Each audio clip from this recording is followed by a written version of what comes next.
यत्र वृंदावनं नास्ति यत्र न यमुना नदी यत्र गोवर्धनं नास्ति यत्र न रमते मनः।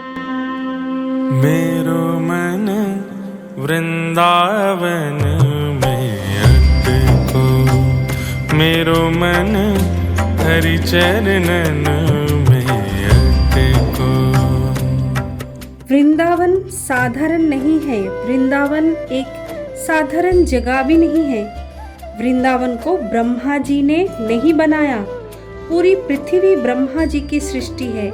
वृंदावन ब्रह्मा का निर्माण नहीं है, वृंदावन को श्री किशोरी जी मतलब हमारे राधा रानी ने उसका निर्माण किया है। और हमारी भगवान जी को, हमारे राधा माधव जी को लाडली जी का ये निर्माण बहुत पसंद आया। ब्रज संत, ब्रज रसिक और ब्रजवासी सभी के मुख से यही मिलता है, जब भी वृंदावन में आओ भगवान जी की प्रिय इस वृंदावन की लता पता पशु पक्षी सबकी सेवा करो। यहाँ पे देखिए ब्रज भक्त लोग भगवान के अनुचर की सेवा कर रहे हैं। राधे राधे।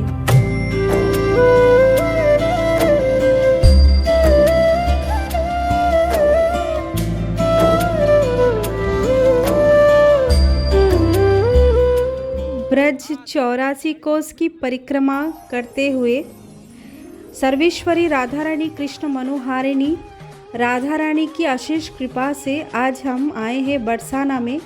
बरसाना की अद्भुत दृश्य आपको दिखाएंगे, प्रकृति का अपरूप सुंदर रूप। और बरसाना में स्थित ये भव्य महल जो राधा रानी सर्वेश्वरी का महल है, इस महल के पीछे बहुत सारी रहस्य भी है।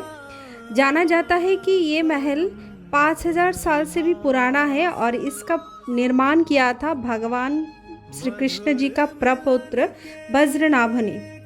और इस मंदिर के निर्माण में लाल और सफ़ेद रंग का पत्थर का प्रयोग किया गया था, जो सर्वेश्वरी राधा रानी और भगवान श्री कृष्ण का प्रेम की प्रतीक स्वरूप है।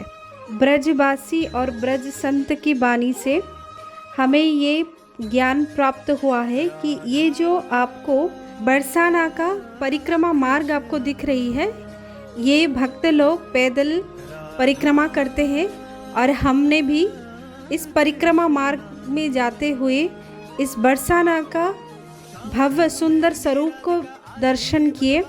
और आपको बताना चाहते हैं, भगवान श्री कृष्ण ने सर्वेश्वरी राधा रानी को वरदान दिए थे कि आप वृंदावन की स्वामिनी बनेंगी, आप वृंदावन की, बरसाना की स्वामिनी बनेंगे। और इसीलिए वृंदावन और बरसाना पूरे ब्रज भूमि पे सर्वेश्वरी राधा रानी की जय जयकार होती है।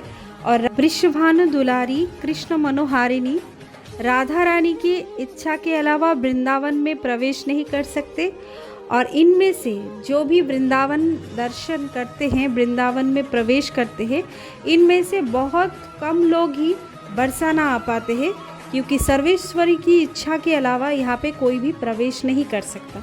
वृषभानु दुलारी राधा रानी और भगवान श्री कृष्ण जो द्वापर युग में इस धरा पर अवतरित हुए थे, और इस ब्रज भूमि में यहाँ पे हर गली में, हर एक जगह पे उनकी लीला की महिमा यहाँ पे है, जो भक्त लोग को खींचे ले आते हैं। इस गली के हर एक एक अंश पे भगवान की स्पर्श है, क्योंकि इस धरा पर ही भगवान ने अपने श्री चरण रखे थे। उनके बहुत सारे लीलाएं किए थे गोपियों के साथ, सर्वेश्वरी राधा रानी के साथ और भगवान के परम भक्त जनों के साथ। नंदगांव और बरसाना ये दोनों अलग अलग पहाड़ियों पर बसे हुए हैं। राधा रानी बरसाने की रहने वाली थी, इसीलिए राधा रानी को बरसाने वाले भी बोले जाते हैं। और एक बात है, भगवान श्री कृष्ण तो अपने भक्तों पे कृपा बहुत परीक्षा लेने के बाद भक्त को देते हैं, लेकिन राधा रानी इतने दयालु कृपालु है कि वो अपने भक्तों पर प्रेम लुटाते हैं, बरसाते हैं, इसीलिए राधा रानी को बरसाने वाले भी बोले जाते हैं। अभी हम पहुँचे दानगर पे, जहाँ पे गोपियों ने और सर्वेश्वरी राधा रानी ने भगवान श्री कृष्ण से दान लिया था। और ये दान बिहारी की मंदिर दर्शन करें, दान बिहारी जी और सर्वेश्वरी राधा रानी का।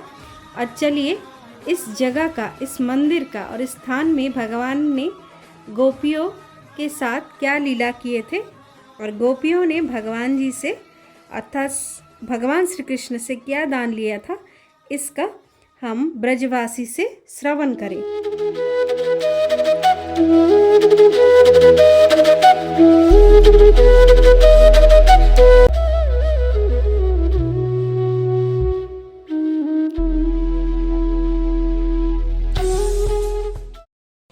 खड़े हो आप, ये ब्रह्माचल पर्वत का पहला मुख है दानगढ़। बरसाना में ब्रह्माचल पर्वत है, ब्रह्मा जी के 4 मुख होते हैं, ऐसे यहाँ पे 4 गढ़ हैं।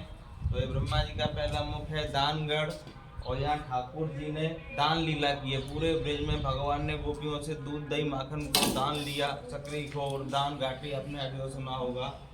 और एक समय ऐसा हुआ तो ठाकुर जी को गोपियों ने पकड़ लिया, छटिया पकड़ के बांध दिया। ठाकुर जी भी गुलचों की मार लगाई, जो होते ना ये। ठाकुर जी से कहा कि अब तक तुमने हमसे दूध दही माखन का दान लिया है, और तो बंसी का दान दो। तो भगवान ने यहाँ बंसी को दान दिया, तो इस स्थल का नाम पड़ गया दानगढ़। यहीं राधा रानी से मिलने के लिए भगवान मणिहारी को वेश बनाया, श्याम चूड़ी बेचने आया। चूड़ी हरी नहीं पहनू, चूड़ी लाल नहीं पहनू, वो श्याम रंग ही भाया। वही सब उसका यहाँ दर्शन है। कहे बरसाने के बास को आस करे शिव शेष, और या की महिमा को कहे यहाँ श्याम धरे सखी। ठाकुर जी में गोपी स्वरूप है, मनियारी कह लो चाहे गोपी। আচ্ছা। এখানে ঝোলা হয় রাধা রানীকে, রাসের সময় এখানে ঝোলা হয়। कहा जाता है बरसाने की लठमार होली, जो बरसाने की सबसे बड़ी धूम मचाने वाली उत्सव होती है, जहाँ पे नंदगांव से जैसे बरसाना में होली खेलने आते हैं, वैसे भी बरसाना से भी नंदगांव पे भी होली खेलने जाते हैं ब्रजवासी।